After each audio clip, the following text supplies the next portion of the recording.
Hello guys, तो कैसे हैं आप लोग। इन दिस वीडियो आज हम बात करने वाले हैं बोरुतो मांगा चैप्टर 16 के बारे में। एंड ये वीडियो चैप्टर 16 का 1 पेज स्पॉइलर है। स्पॉइलर से पहले पिछली बार क्या हुआ था ये जान लेते हैं। लास्ट टाइम शिंकी का हमें पास्ट दिखाया गया था कि वो कैसे एक शिंजू बन गया। लास्ट चैप्टर के अंदर मित्सुरी सैंड विलेज के अंदर आती है बोरुतो को ढूंढते ढूंढते एंड उसका सामना होता है गारा से। बट गारा इतना पावरफुल नहीं जो वो एक शिंजू को संभाल सके। दैट्स व्हाई वहाँ पर शिंकी उतरता है गारा को बचाने के लिए। शिंकी गारा को तो बचा लेता है लेकिन वो खुद एक क्लॉक रीम के वजह से फंस जाता है और वो बन जाता है एक शिंजू। तो अब क्या हुआ है, दोनों विलेज के अंदर हड़कंप मच चुका है क्योंकि सेम यही चीज कोनोहा विलेज में भी हुई है। मित्सुरी कोनोहा विलेज को प्रोटेक्ट करते करते खुद को कुर्बान कर गई और उसका क्लोन आज हम सभी के सामने है। एंड नाउ यहाँ पर sand village and Konoha village दोनों के दोनों मिलकर शिंजूस को हराने का ट्राई करेंगे, जिसके अंदर मेन लीड में मेरे ख्याल से होगा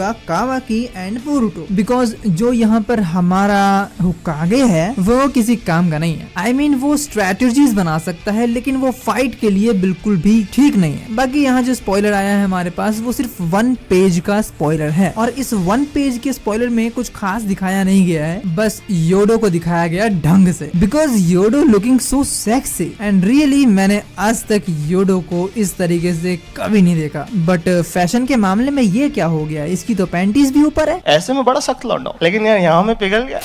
सॉरी गलत बात नहीं बोलना यहाँ पे। बट फिर भी now situation is so tight. That's why Konoha village के अंदर ये दोनों सैंड विलेज के बंदे आए हैं और मेरे ख्याल से जूरा तभी मर पाएगा जब वो आधे कोनोहा को खत्म ना कर दे। लेकिन एक्चुअली ये समझ में नहीं आ रहा कि एक्चुअली जूरा का यहाँ पे प्लान क्या है, क्योंकि जूरा ने लास्ट चैप्टर में ही कहा था कि उसने बोरुतो को मारने का प्लान थोड़ा होल्ड पे रखा है, या फिर यूं कहूँ कि डिवाइन ट्री को उगाने का प्लान उसने अभी होल्ड पे रखा है क्योंकि वो उसे बहुत ज्यादा आसान चीज लग रही है। उससे पहले वो अपने पहले प्लान को प्रायोरिटी दे रहा है, जिसमें उसका सबसे बड़ा प्लान ये है। जहाँ तक मुझे लगता है जूरा ने अब तक पूरा बताया तो नहीं है, फिर भी हम एक अजम्पशन लगा सकते हैं कि जूरा की शायद अब ये सबसे पहली प्रायोरिटी ये होगी कि वो अपने बंदे इकट्ठे करे। मतलब जो उसकी टीम है वो बहुत बड़ी हो सके, जिससे उसके सामने कोई भी आए या कोई भी टकराए उससे तो वो मारा जाए। और ये इस वजह से हुआ है कि यहाँ पर इसका जो माइंड बदला है उसकी वजह से ये सारी की सारी प्लानिंग इसने करी है। यानी जूरा ने, भले वो एक 10 टेल्स है लेकिन फिर भी वो कुछ तो कॉन्शियस रखता ही है। दैट्स व्हाई उसने चाकरा फ्रूट को खुद खाने का डिसीजन लिया है। वो कोड को कभी नहीं देने वाला, ये ध्यान रखना। इवन इस आर्क के अंदर यही चीज होगी कि बोरुतो एंड कावाकी मिलके क्या जूरा को हरा पाएंगे, ये चीज मेरे ख्याल से मेजर की जाएगी और शायद ही चैप्टर 21 तक इस जूरा आर्क को खत्म कर दिया जाएगा। और शायद इसलिए बोल रहा हूँ क्योंकि भाई साल पूरा निकल चुका है, अब लोग कुछ नया देखना चाहेंगे। देखो,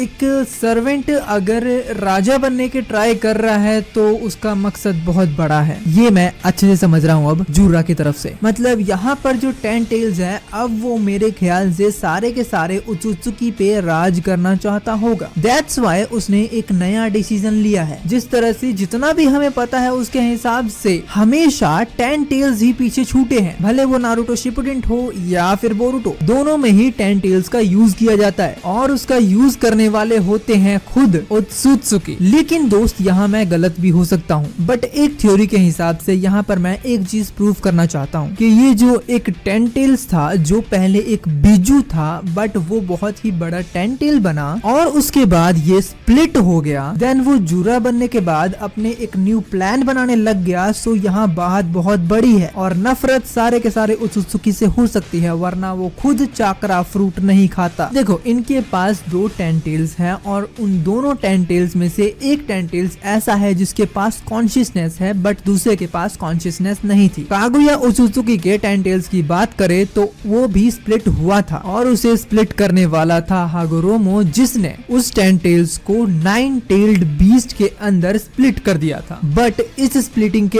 अंदर कहीं भी किसी भी जगह या किसी भी टेल बीस्ट के अंदर 10 टेल्स की कोई कॉन्शियसनेस थी ही नहीं, उसकी पर्सनैलिटी ही गायब हो गई थी। बट अगर तुम 10 टेल बीस्ट को ढंग से देखो तो इसकी कॉन्शियसनेस है जो इशिकी ओत्सुत्सुकी के पास 10 टेल्स था। इवन तुम ये नोटिस करो कि इशिकी ओत्सुत्सुकी ने 10 टेल्स को पूरी तरह से सील कर रखा था, वो भी ब्लैक रॉड से। और वह शायद इसलिए हो सकता है कि वो कहीं भाग ना जाए क्योंकि वो उसका 10 टेल्स था ही नहीं, क्योंकि वो था शिबाई ओत्सुत्सुकी का 10 टेल्स। क्योंकि तुमने देखा ही होगा कि ये जो टेंटेल्स है ये गुस्सा होता है, ये सोचता है, ये खुद ब खुद स्प्लिट भी हो जाता है खुद पे खतरा आए तो तुम ये समझ सकते हो ये क्या चीज था, क्योंकि इन लोगों का सिर्फ यूज हुआ है, भले वो कागुया ने यूज किया हो या फिर मादरा ने यूज किया हो या फिर इशिकी ने यूज किया हो। बट मुझे एक बात बताओ, अर्थ पे सिर्फ और सिर्फ 6 उत्सुकी आए थे, जिसमें से 2 उत्सुकी अभी भी हाइड आउट है एंड 4 उत्सुकी अभी हमें पता है। बाकी अगर तुम कह रहे हो कि उराशिकी एंड टोनरी हो सकते हैं वो 2 हाइड आउट वाले, लेकिन वो नहीं है, ये दोनों तो कैनन ही नहीं है। मैं तुम्हें इस पे एक पूरी वीडियो लाके दूंगा, बट एकदम से कह नहीं सकता क्योंकि हो सकता है इन दोनों का रोल आगे चल के हो, बट अभी तो नहीं है, अभी ये दोनों कैनन नहीं है। बट उन 2 हाइड आउट वाले में से एक शिबाई उत्सुकी हो सकता है। सो थ्योरी पे आते हैं कि उत्सुकी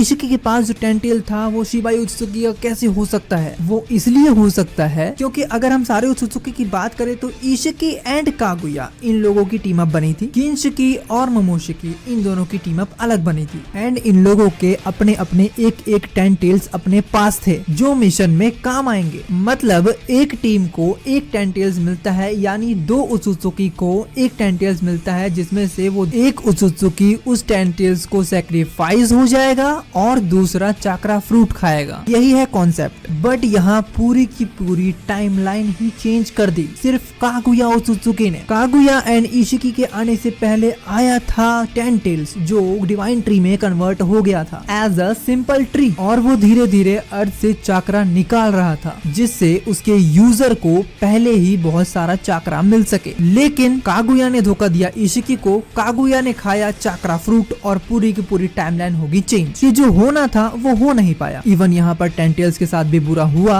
उसको भी स्प्लिट कर दिया गया। लेकिन आज मेरे पास ये क्वेश्चन आया कि यार अगर इशिकी का जो टेंटेल्स था वो तो सैक्रिफाइस हो गया, वो बंदा है कौन जो इशिकी के पास टेंटेल्स था? वो जो ये सारे टेल बीस्ट हैं वो मिलके बने थे टेंटेल्स। बट उसके बाद ये इशिकी के पास आया कहाँ से ये टेंटेल्स? एक्चुअली ये हो सकता है जो टेंटेल्स है वो है शिबाई का, क्योंकि अगर तुम सोचो तो शिबाई उत्सुकी किसको मिला था? इशिकी को। सो उसकी मदद से उसने उसके टेंटेल्स को भी ढूंढ लिया और उसका बीजू बन गया एक नया टेंटेल्स, वरना इतने बड़े अर्थ में उसे दूसरा टेंटेल कहाँ से मिल गया? क्योंकि इशिकी की यही स्टेटमेंट है कि वो हजारों सालों से कहीं नहीं गया। इवन किंशिकी और मोमोशिकी ये दोनों के दोनों ही किसी भी टेंटेल्स के साथ नहीं आए थे। इनका तो खुद का एक डिवाइन ट्री था, किसी और जगह स्टोर्ड था, जहाँ तक मेरा ख्याल है वो हिल भी नहीं सकता था, बस वो एक तरीके का डिवाइन ट्री था। वरना अभी अभी ये बंदे आए हैं बट उनका टेंटेल्स तो आया ही नहीं, और वो अगर आता तो सीधा वो अर्थ पे ही गिरता क्योंकि इनका मिशन भी अर्थ पे था, और ठीक वैसे ही गिरता जैसे कि इशिकी एंड कागुया का टेंटेल्स गिरा था। तो ये हुआ क्यों नहीं? अभी तक हमें 3 टेंटेल्स देखने को मिल गए। इवन जो जूरा है उसने अपने आप को एक उत्सुकी बनाने के लिए या फिर एक गॉड बनाने के लिए एक नया रास्ता ढूंढ लिया है जो वो खुद एक टेंटेल्स है। इवन एक चीज देखो कि अगर जो जूरा है वो किसे क्या खिलाने वाला है या क्या देने वाला है अभी कुछ नहीं पता, क्योंकि वो भी कह रहा है कि उसके पास एक ऐसी टेक्निक है जिसकी वजह से वो चाक्रा फ्रूट उगा सकता है। सो मेरी थ्योरी तो अब यहाँ ये कहती है चाक्रा फ्रूट को तो उगाने वाला टेंटेल्स होता है जो डिवाइन ट्री में कन्वर्ट होता है, तो डिवाइन ट्री में कन्वर्ट होगा कौन? हो सकता है कि अब जूरा ने एक न्यू कॉन्सेप्ट लगाया हो जिससे वो इस मिशन को कंप्लीट कर सकता है खुद के लिए, कि जैसे इशिकी उत्सुकी किसी और में अपना कारमा डाल के एक नया वेसल बना के अपने पुराने वेसल को सैक्रिफाइस करके चाक्रा फ्रूट खाकर अपने आप को और भी ज्यादा स्ट्रॉन्ग बनाने वाला था, वही चीज इस बार टेंटेल्स ने भी किया है। टेंटेल्स ने अपने शरीर को स्प्लिट कर दिया और वो बन गया डिवाइन ट्री, और जो उसकी कॉन्शियसनेस थी जो वो 3 साल के अंदर बीजू से एक पूरा टेंटेल्स बना था और सब कुछ एनालाइज किया था, उस चीज को डाला होगा जूरा की बॉडी में। वरना जूरा भी ऐसा ही होता जैसा कि ये लोग हैं, हिदारी, मित्सुरी, बग एंड रियो, जिनको कुछ याद ही नहीं है। सो जहाँ तक मेरा ख्याल है टेंटेल्स ने बगावत छेड़ दी है उत्सुकी के खिलाफ, और यही चीज हो सकती है कि एक टेंटेल्स को एक लेवल अप वाली लाइफ दे। और ये चीज इस चीज का प्रूफ है कि जब भी कोई भी शिंचू इंजर्ड होता है तो वो पहले जाता है टेंटेल्स के शरीर के पास, वहां से वुड्स आते हैं और वो उस शिंचू को ठीक कर देते हैं। तो वो ठीक करने वाला कौन है? वो है एक्चुअली टेंटेल्स की बॉडी जो बनाएगी चाक्रा फ्रूट, और ये तब होगा जब वो लोग कावाकी को पकड़ लेंगे। ये थी मेरी थ्योरी प्लस स्पॉइलर। कमेंट्स में लिख के बताओ कि आपको क्या लगता है। बाकी इस चैनल को सब्सक्राइब करो, बेल आइकन जरूर दबा देना। Thank you for watching guys, मिलते हैं नेक्स्ट वीडियो में।